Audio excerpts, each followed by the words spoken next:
I would say over the past year, I have found interest in surrealist art, most particularly surrealist cinema. And how this all started is when I stumbled across the movie The Holy Mountain. And what's funny is I only discovered this because I was purposely looking for the strangest or weirdest film out there, just something to give me, a mind fuck, I guess so to say, with just entertainment with cinema. Not knowing what I'd get myself into, I watched this film and I was really confused but intrigued by all the different symbolism, set pieces, and just things that were happening in this film that honestly it gave me a headache, not so much because I found it boring, but because I had just such a hard time processing everything in this film. And when it was all said and done and the credits rolled up, the only thing I was wondering at this point was, what kind of movie even is this? Because it's not a drama, nor is it kind of like this weird art house film, I guess. And searching it up online, it's considered to be a surrealist film, and this is how I got familiar with the term. From there on out, I was purposely looking for movies that were labeled as a surrealist film, whether it be surrealist sci-fi, surrealist drama, surrealist comedy, anything that had that term attached with it, I would watch it every weekend. By doing so, this is how I came across such films as Discreet Charm of the Bourgeoisie, Alice, Naked Lunch, City of Lost Children, Color of Pomegranates, Brazil, Enter the Void, Eraserhead, and what I would say is arguably the wildest and funniest of the bunch, House.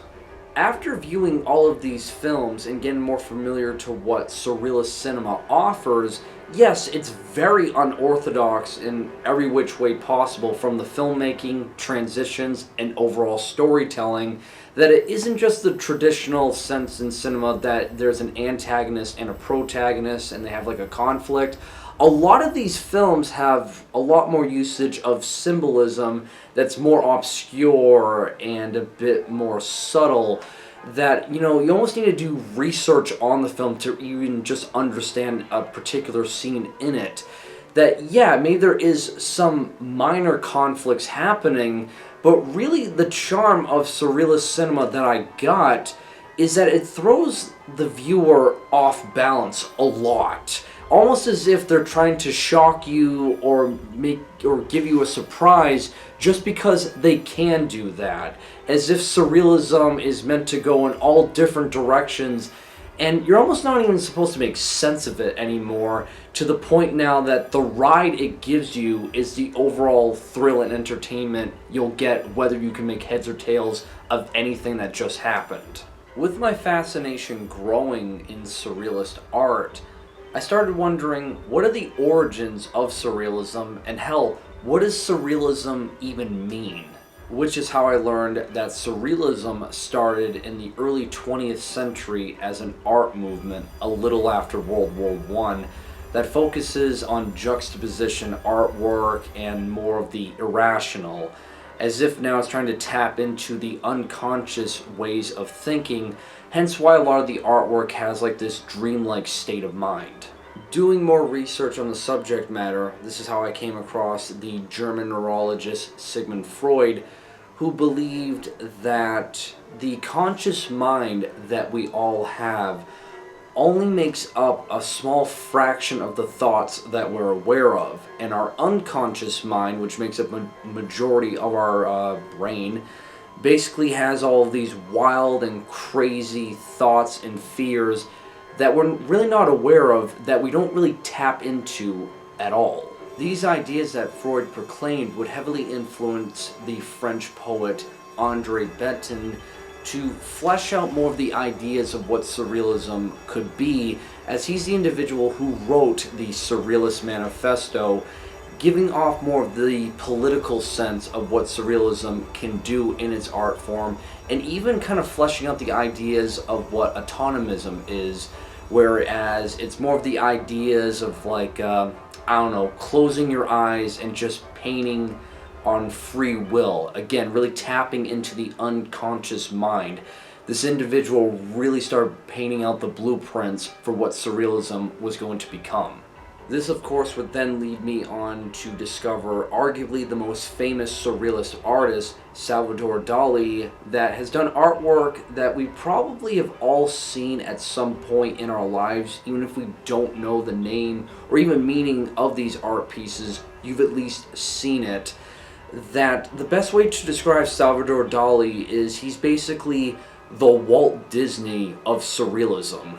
This is now where it leads into the title of this video, because I bring all of this stuff up when learning about Surrealist art, from its cinema, sculptures, paintings, photography, that me being the nerd that I am and realizing that Surrealism is a form of art, that what is Surrealist music, and hell, could you even create Surrealist music when it seems like every form of Surrealist art that I came across was so embedded in the idea of the visual aspect of it?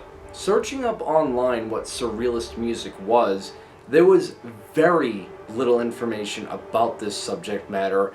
That really all I came across was this very small page on Wikipedia, which, yeah, crucify me on the cross, I'm using Wikipedia as a reference here, but I stumbled across the name of a composer of Eric Satie.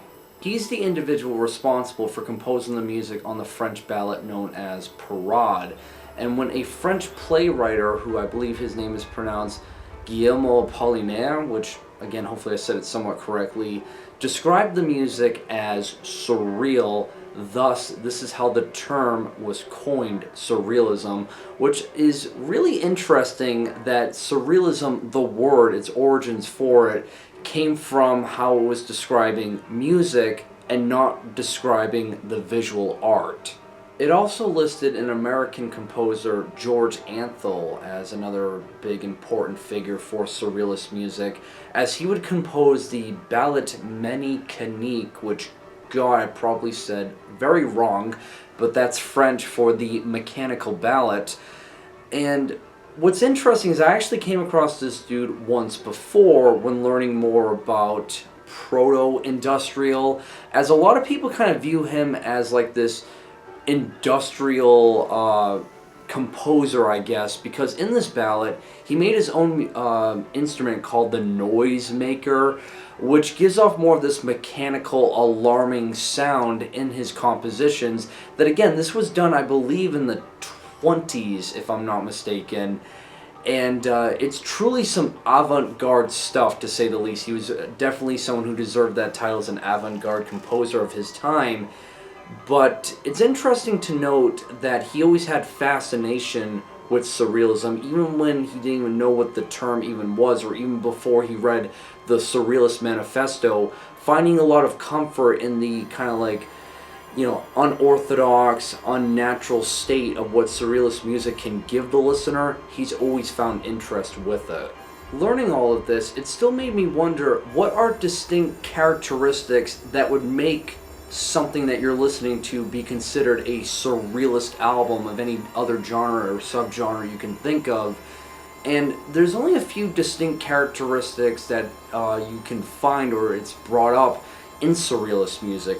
One of these characteristics being a juxtaposition. A juxtaposition is the fact of two things being seen or placed close together with contrasting effect. An example of this that at least I noticed from the two composers I listened to is as if there are two compositions, or, you know, different instruments playing different parts of a song that feel like they're all going in different directions. Yet with these contrasts that are happening with these instruments, they kind of all meld together. Thus you get these really weird abstract effects happening in the overall composition at hand. That, again, it gets more into like that dreamlike, surreal, and weird territory that you start noticing when these composers were doing more of these juxtapositions that you'll find in Surrealist visual art, bringing it over to the musical aspect of things. However, an important ingredient that you need when it comes to Surrealist art, again, is tapping into that unconscious mind territory where things visually look a lot more dreamlike. And this is where I start wondering, how does like that dreamlike state of mind visually translate onto music now? And this is where things become a lot more subjective than objective when it comes to stating what is surrealist music. Because to be fair, there really isn't any objective surrealist musicians out there you can come across. And if surrealism is meant to really toy with the unconscious mind, how do you objectively make surrealist music? So this is where I start wondering, what do I know that I would almost consider myself to be, surrealist music? One of the only albums that really comes to mind would be Kate Bush's The Dreaming, for so many reasons. One being the fact that the album is called The Dreaming, where you get more into that dreamlike territory with the overall lyrical themes you're hearing. Musically, a lot of people criticize this album that Kate Bush kind of like went off the rails with her artistic integrity, which I know in the kind of like Billboard charting and sales representation of this album, it plummeted. But a lot of people over the years have found fascination with it for just how weird and surreal it is, with how she sings, the compositions, and again, everything's more lush in this dreamlike kind of environment that she's creating. That, yeah, I would call this album a surrealist pop album. But then this is where I start wondering now, is all it takes to be a surrealist pop musician, or just a surrealist musician as a whole, to go more into a dreamlike territory with themes? Because if that's the case, basically every dream pop artist that exists should now be considered a surrealist artist now, from the Cocteau Twins, Beach House, and Slowdive. But what if the artist was personally influenced by surrealist art themselves and they wanted to translate that onto their music projects? If that's the case, then the first project that immediately comes to mind would be Nurse with Wound, as Stephen Stapleton himself was heavily influenced by the surrealist art movement in the 70s, and he even stated himself that he wanted to translate that onto the music project of Nurse with Wound, as it's a mixture of dark ambience, industrial, and all weird, wacky, bizarre ways of experimentation with his music project. That, yeah, I would almost state that Nurse with Wound technically is, by definition, with all of the components and attributes it's trying to do, as a surrealist musical project. But after convincing myself this for a few minutes and sitting on it, I realized again I ran into a roadblock. Because again, this is my subjective take on Nurse with Wound, of me stating that I consider it a surrealist musical project. There's nothing objective about it. So I feel like when it comes to stating music groups with subgenres and genres out there, there is a bit of this objective notion to be had. Because again, when it comes to Cannibal Corpse, it's objectively known they're a death metal band. When it comes to Depeche Mode, they're objectively known to be a synth pop group. Yet, there's nothing objectively stating or known with its characteristics that Kate Bush's The Dreaming or Nurse with Wound is a surrealist group or album at any point. Thus, again, it's all boils down to my subjective take on these things, on how I'm interpreting them. What it boils down to, at least from my own perspective, is when it comes to surrealist art with cinema, painting, sculpture, photography, etc., it's easier to identify and adapt with, mainly because you're seeing it. All the characteristics you know of it, it's easier to identify with. And when it comes to surrealist music, this is where things get a lot more complicating, because you're not getting that visual aspect anymore. It's all in what you're hearing.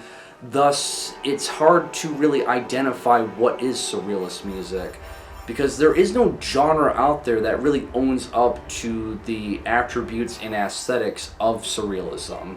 Does all it take to be a surrealist musician just having the ideas of this dreamlike kind of sound? Because if that's the case, I mean, dream pop is basically surrealist music all the time then, by that standpoint. And again, does it take a surrealist musician to be personally influenced by Surrealist art itself to then feel as if they need to interpret that onto their music to make them a Surrealist musician. Again, everything just becomes a lot more subjective when trying to identify and characterize what really is Surrealist music. Thus, this is where it leads into the video now of, I'm really curious to know what you guys think of it. Is it really possible to purposely make a Surrealist album that it becomes its own genre, essentially, that it's now objective in the conversation? Or is it all subjective so much to the point that it's basically impossible to create a Surrealist album with everyone's different perceptions and ways that they understand music, that now it's more of just an adjective and not so much its own unique kind of like genre that you can meaningfully make?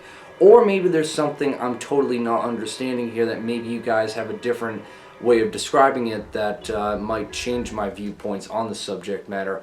Again, just overall really curious to know your thoughts on this. And that'll do it for this video, guys. Like always, everything I talked about musically at least will be linked down below in the description. And all the movies that I talked about earlier on in this video, definitely check them out for some very bizarre, crazy, and surreal forms of cinema out there that were all really enjoyable for me. And other than that, like always, guys, make sure you guys drink plenty of water to stay hydrated, and have a great day.